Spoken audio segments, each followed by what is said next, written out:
All right, folks, welcome to another edition of Radio's Yard here at the Live at a Dollar Podcast Network. Another one of these fun interviews for me as I get to learn a little bit about someone that's in the hobby, someone around the hobby, someone that's been involved in the hobby for a very long time. Brian Gray, former CEO at Leaf Trading Cards and now Gray Sports and Entertainment. Brian, first off, welcome to Radio's Yard here at the Live at a Dollar Podcast Network. Very happy to have you here. Hey, great to be here. I love the backyard. It's fun. Great stuff here, and we appreciate you coming. All right, so let's get some background to start on you. How did a young Brian Gray get into the hobby? And I'm not talking about Brian Gray, the businessman. Did Brian Gray, the child, the kid, the teenager, how did this hobby, how did everything kind of infatuate you as a child? Well, I have to tell you, Brian Gray, the businessman, followed Brian Gray, the hobbyist, very fast. Okay, one of my friends in the neighborhood showed me cards in 1987, and by the end of the year, I was doing shows all over the country. Wow. So it was really just, again, I was kind of a math geek growing up. I was in high school when I learned about cards. And basically, I figured out really fast that a blind monkey could make money in baseball cards. Because you could literally buy a case of cards at Sam's for $240. Right. $87 or whatever it was. Open it, sort all the cards in order, and sell every card and make triple, quadruple your money. Like, you didn't even have to be smart. Right. And so even though I like to think I was kind of smart, you didn't have to be. So I became a dealer instantly because I realized there's a total inefficiency. You can't have that situation where every box you open, you make triple your money every time. Right. Markets like that don't exist in a vacuum for very long. They disappear eventually. And that's exactly what happened. It lasted for a couple of years, and then the junk wax era started. And then we had to start being a little smart to make money. Right. But even then, even during the junk era, we didn't know we were in the junk era. And so we thought, we were just cooking. And so I really got my start in the business as a result of, as soon as I started collecting, I became a hustler. And so I've been hustling cards for over 35 years now, 37 years. That's a long time. And, my beginnings go back. The first baseball card store I went into was First Base in Dallas, and it was owned by Dr. Beckett. Wow. And a guy named Jervis Ford and a guy named Wayne Grove. They owned the store, and I used to go in the store and buy. And so my mentors early in the hobby were people like Dr. Beckett. And that's why our relationship's incredibly close even today, because frankly, I grew up on cards with them. They've known me since I was a little kid. Right. And, I taught them a lot of things and they taught me a lot of things. Yeah. Well, the junk wax era, like you're saying, that's basically about the time that I was kind of fully invested in everything. Because like you said, I think one of my biggest first chase was 89 for the Ken Griffey rookie, 90 for Frank Thomas. Like that was every day at the baseball card shop after school, during the summer, whatever it was. Those were the biggest chases kind of for me. So I was only about a year, 2 or 3 behind how you kind of started everything. But that was what got me involved and loved it. The Shaq rookies, Larry Johnson, Dikembe Mutombo, like that was like the prime for me. Great era. In the hobby. Right. A great era, fun time. Who knew they were printing, 85 million of each card. Here's the problem. The hobby was so simple then. Right. And today, if they only made 3 products, everything would be massively produced like that also. Right. But that's why we have so many more products now. That's the consequence, there's a way more products when you print way less of these things. And the production now, people all the time say we're in a new junk wax era. They're not even close. Right. They have no idea what they don't know. They don't know what they don't know. I always say that because it's true. Unless you lived through it, you never saw the numbers we saw. Exactly. I mean, I could go back now. I go into my parents are moving out of their house. So I go into the attic to see all my old cards and boxes. And I look back and I'm like, wow, I must have really wanted to collect all these Shaq rookies. I have 50 of them, and Larry Johnson's. I have 100 of those. And I was trying to, build collections at that point. I wasn't the only person doing it, obviously. Because one time I called Scoreboard and bought 20,000 1991 Upper Deck Kevin Reimer rookies. Wow. Because I was in Texas. And I could just call them. They packaged it, the Ken Golden's old company, and just shipped me 20,000 in nickel a piece.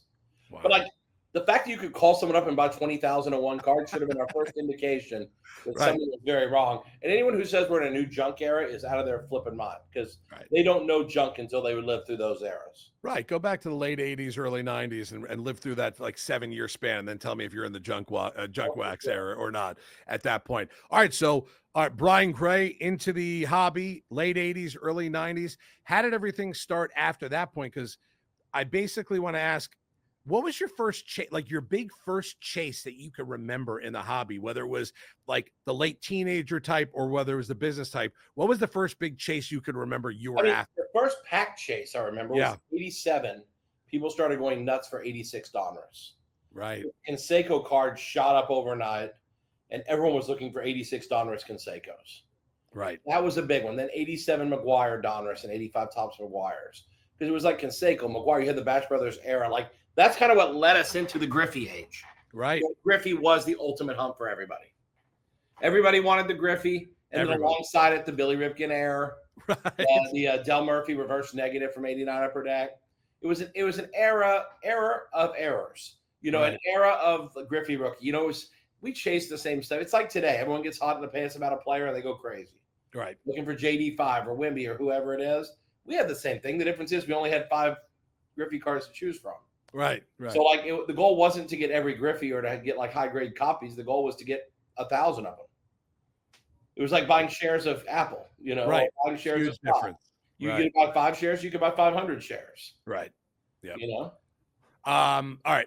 Let's get to the Leaf era for you, because you became Leaf CEO at August of 2010 or whatnot. How'd that all kind of start for you? Like, how did that come about for you at that point? I'm interested to hear, because you don't hear a lot of from a CEO of how it all started for them. But how did the Leaf and the CEO stuff start for you? Well, you know, it's interesting. I'll take you through the brief history of me to get to that. Please. Point. It goes really fast. I was a hustler and a dealer. I went to work for ProSet in 1990, right out of high school. I worked for them while I was in college for about a year, and then I realized that wasn't the place for me. But it opened my eyes. I saw quantities of cases I'd never seen in my life. I'd seen these rare errors where I saw 100,000 sitting in a room. You know, Eric Dickerson errors or whatever it was. Right. It was a rare error. You know, so my eyes were open then to things behind the scenes I'd never seen before. But then I worked for a company. We were Edgeman. We were one of the biggest mail order houses in the world. Wow. In 2003, we bought Edgeman out. I partnered with Upper Deck, and no one knew this. We did it secretly. In my podcast, I just announced, I gave the whole story of my relationship with Upper Deck, which no one ever knew. I kept it secret all these years. Wow. I had a 10-year, 9-year relationship with Upper Deck that was pretty deep. And so we bought that business. We ran it as a distributor. We hustled. And then finally, I got to a point to where Upper Deck had hit some rocky times. Their CEO was somewhat unstable or very unstable. And so it was time for me to move on. And so I basically went in and said, listen, I can't deal with you guys anymore. I have a moral and ethical quandary with what's going on here. I can't do it. Right. And, people always say, I don't want to cross the line. Well, I came up to the line and I wasn't going to cross it. So I said, I'm out. And I immediately got clever and said, I want to make my own cards. I can do this. At the time, Panini had just come over from Italy. And they used to have the rights to the Leaf name. Okay. They were paying $250,000 a year to use the name. Wow. They quit using it because, again, they're not big on paying people to use their brands. Panini's the best brand in the world. Right. They still think that, and it sounds like a sandwich to me. I think it is.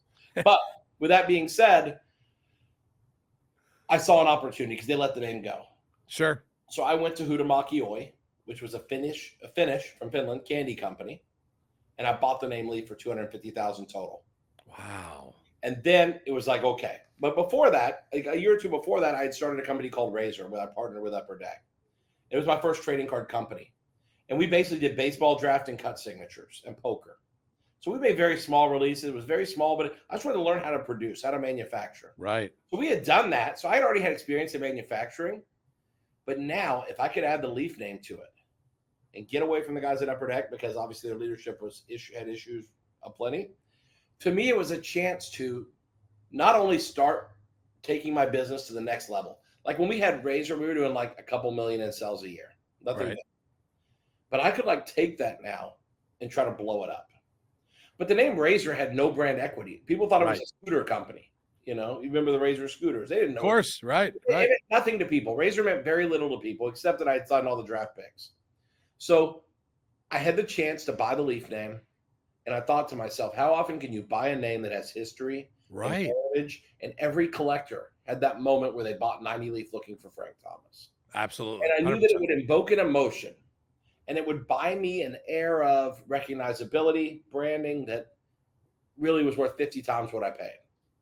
So when I bought it, I was like, okay, I'm going to rename it at the National in 2010. We renamed the company Leaf. We unveiled it at the National, and people from Panini walked up and they, oh my God, that was genius. They were like, you made a genius decision. Right. And honestly, that first year we did a couple $1 million in sales. And then over time, adding on, building, bringing new things, being creative, things like Pop Century. I don't know if you've seen our Right. Box entry cards. Yeah, of course. I created that completely from scratch. Wow. Hiring great people along the way. Like I would overpay people to get the best employees out. When other companies didn't like someone because they were outspoken or they were like thinking they were too good, too cool for school, Your kind of no people. one would touch them, and I would take them. Right. Because I was like, if someone's that confident and they're that good, Sure. if I have to deal with some personality shit, I can deal with that. What I can't deal with is having people who are less than the best. Right. Because as Vanilla Ice said, anything less than your best is a felony. That's So right. like I had to have the best. So we built this company, and it's just this journey has been amazing. It was amazing, and it was just meant to be. The leaf name falling in my lap was the perfect opportunity to take because I'd done everything. I've been a collector for a very long time, been a dealer, a show dealer, worked for a manufacturer, been a show promoter. I promoted shows. I had a manufacturing and distribution company, retail stores. I did everything in the food chain. When you're a hardcore hobbyist and it's all you love, the next step is to make cards. Right. I'd done everything else. And at the end of the day, when I first saw cards, I thought, how cool would it be to be the person who made these? Right. Never mind, you can make some money. But for me, that was like a dream come true to be able to make cards. And now it was my dream and I was living it. Brian, that's incredible. Like Well, that. people think you just start a company and it's like, oh, all of a sudden I'm making cards. Not like that. No, of course. Right. Like that would have been my first question to you at that point also. Right. 1987 to 2010, it was 20 years of learning, paying your dues, figuring out. I always said earlier, people don't know what they don't know. I spent 20 years knowing, like learning things so that I would have the cautionary tale taught to me before it was too late. And I saw the pitfalls of companies before me. I saw what people did well. And so all that work and time equipped me for where we went. And I think that's what I urge people today is when you think about what you want to do long-term, whether it's the hobby or life, think about how you can put the time in now to prepare yourself for whatever that end goal is. It's a good life lesson right there for anyone out there listening or watching at this point. That's a very good life lesson there. Back to the hobby for a second, specific part of the hobby. What's been the craziest? It's funny because I asked you before what your craziest chase was. What's been the craziest kind of chase in the hobby that you've seen over the last 20 years? Like which player, what, not necessarily a sport, whether it would be a Wemby, whether it be a JD, whether it be a Mahomes. What's been the craziest chase you've seen in the last probably 2 decades? I mean, it's so hard because, over that time, we've had so many runs. Right. Starting with Shaq and ending with, even this year on Flawless Basketball. Right. The amount of money that was spent on Flawless Basketball, trying to find logo men. Right. It was insane.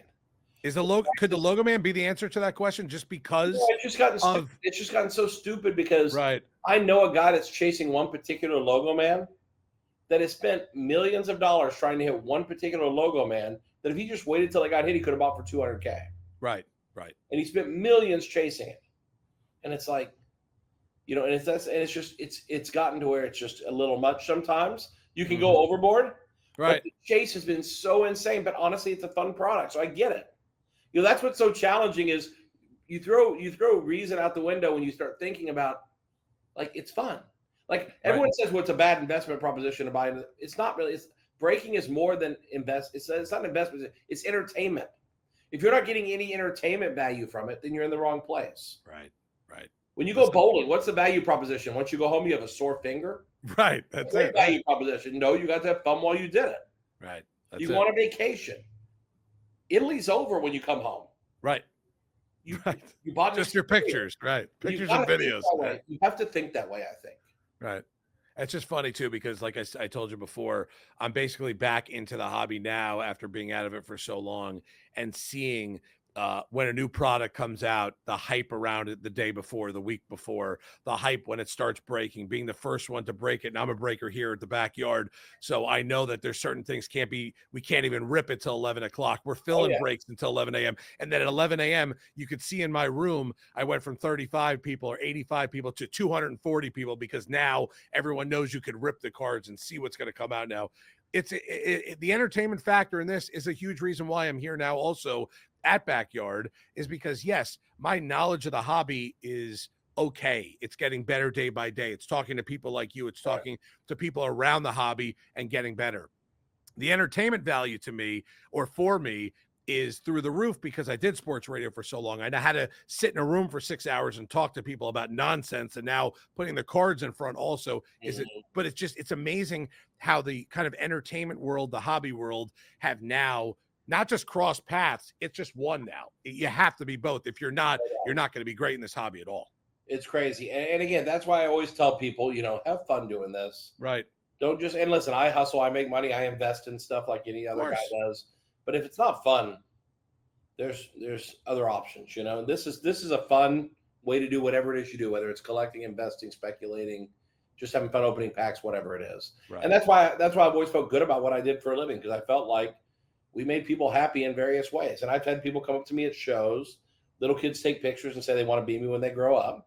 And I said, you can be me, but do more exercising and spend more time with your family. Right. I neglected my family a lot early on. I spent less time with them to build the business.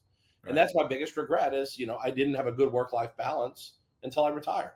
Now my balance is incredible. I have so much fun. Right. Life's so good. Well, but good for you. But I tell people, it's just, we do something amazing here. And so often you hear about all the things people don't like about it or this or that. But the fact is we do something amazing. People enjoy it. And I can't tell you how many people come up to me and are like, oh my God, it is so fun watching your show. It's so fun doing this. And it's like that makes you feel good. I try to tell my wife the same thing when like a stream of mine is over after 7 hours of being on there by myself or with a co-pilot, whatever it is. And at the end of the stream, someone says, had a great time today. Person didn't buy one thing, sat in there for 5 or 6 hours. Just sat in the room and just wanted to be entertained by the movie we put on from opening wax or just the sports talk we had during it. So that's why it's huge. And that's why I love it. I promote that in my stream. Come to my stream. If you're not buying anything, I don't care. Right. Just hang out. It's a party. I like to build I have a little army now, Radio's Army, that like, I love it. Same people come in. We have good conversations. I learn about their family. I tell them stuff about me. As Brian, as you can imagine, I'm a sports radio guy. So my entire life for the last 25 years has been on the radio. Bad day with my wife, kid gets sick, going on vacation, my boss is an ass, whatever it is, it's always on the radio. And that's how it basically is here. I told them right when I got here, this is just how the way I do things, but it's an entertainment thing. You got to understand at that point as well. Let me ask you this before I let you go. A couple more and I'm going to let you ride. Like I said, outside of being kind of back into the hobby and being new to it again, I remember growing up going to card shows at the mall, at the hotel, the Holiday Inn near the beach in Fort Lauderdale. I loved going to those things. Now with Fanatics Fest and the Nationals and the big card shows like in Dallas or around the country, how much from the beginning of when you got into it to where we are now, how much has this evolved into such an incredible thing where you're seeing the same people at the shows and at Fanatics Fest and at Nationals? Because to me, I'm going to be at my first Nationals this year.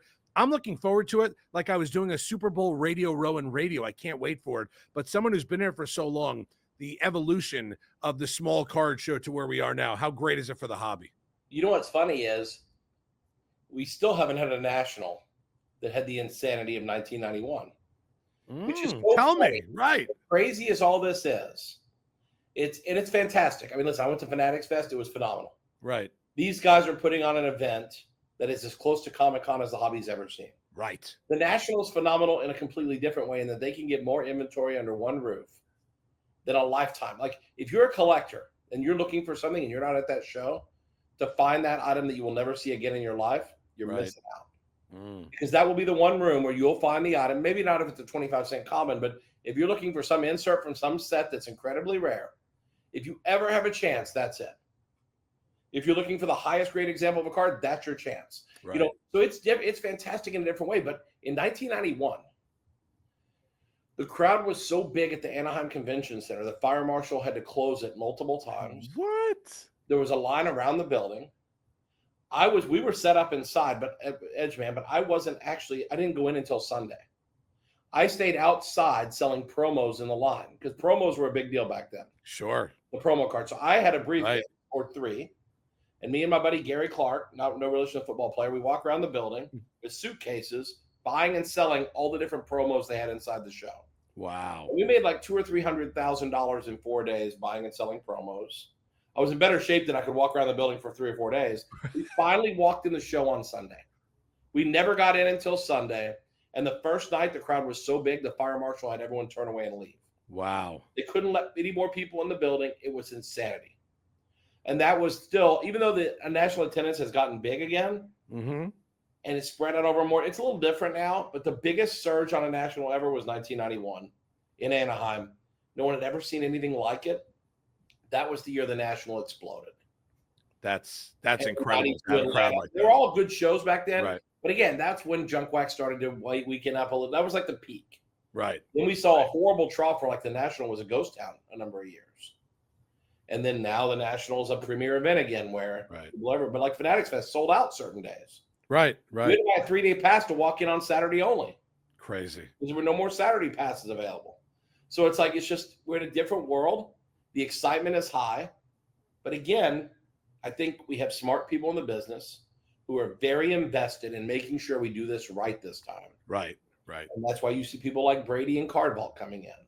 That's why you see people like, the arena clubs and doing these online platforms. That's why you see Whatnot being what it is. That's why you see all these people. You have very smart people who have figured out that there's new ways to deliver content and purchasing experiences, Mm-hmm. ways we haven't done it. Even if it's a brick and mortar, doing it in a professional way. Right. Because people used to walk into brick and mortars and it'd be a big, heavy guy behind the counter. I'm a big guy, so I can say that. With Right. a belly shirt on, which I certainly don't wear. Right. And flip-flops on, if he's wearing shoes at all.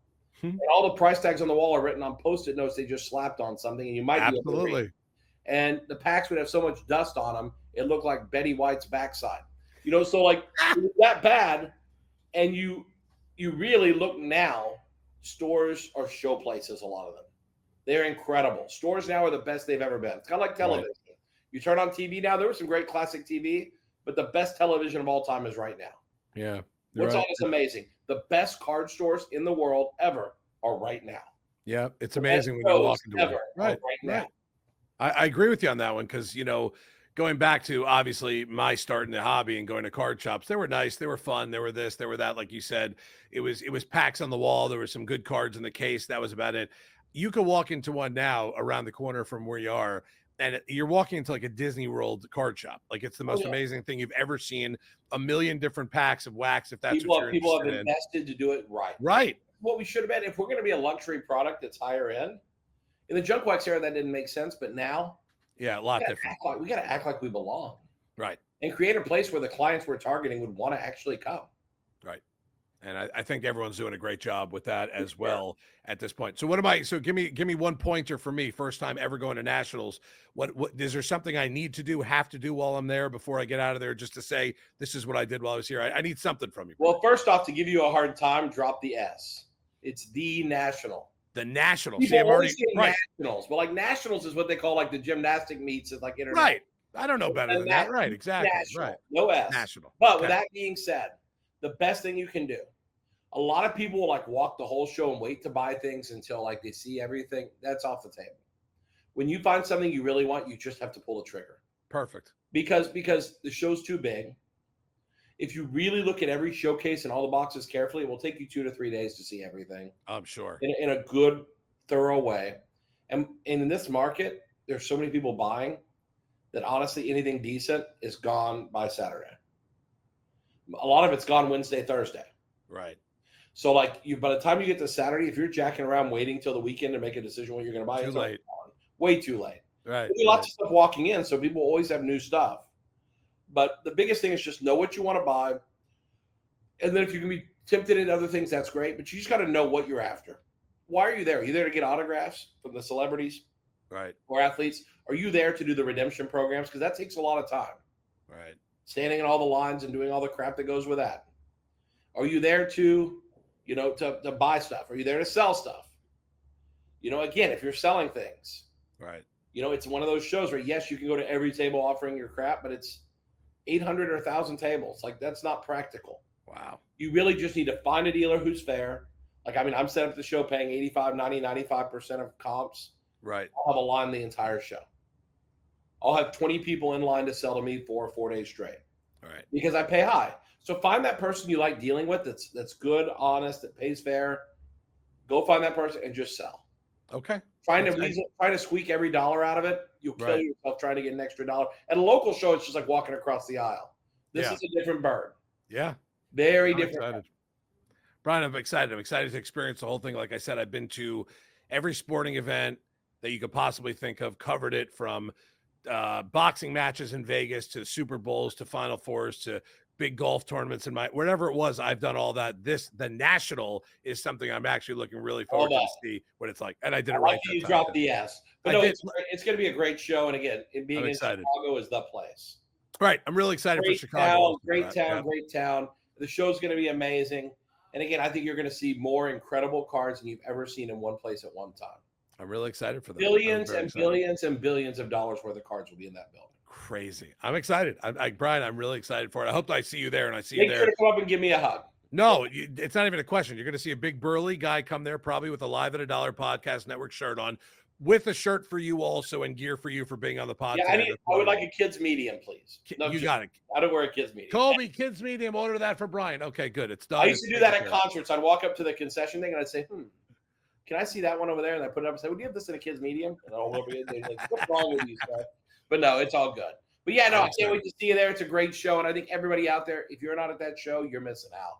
I'm really, really excited for it. Really excited to meet you in person too. And honestly, thank you for coming on the pod today. Love talking to people around the hobby, surrounding the hobby, in the hobby, that have been in the hobby for a long time. Obviously to educate myself a little bit more, but also to get to know people too. So when you do see me at certain times, that awkward hug, it's already out of the way. We've already had this awkward hug today. The same way. I love being around people in the hobby. It's great. Yeah, it's got a lot of fun. Brian, thank you a bunch. We'll talk to you again soon. We'll see you at the National. You'll come by the booth. If you're not busy, you'll jump on for a couple more minutes. We'll talk about everything going on there. It's going to be a lot of fun. But honestly, really appreciate your time today. And like I said, anytime you want to come on the pod and talk, it doesn't even have to be about the hobby. We could talk about life in general or favorite pizza place. Sure. I don't even care. Well, hey, let's have fun in Chicago and enjoy the hobby we love.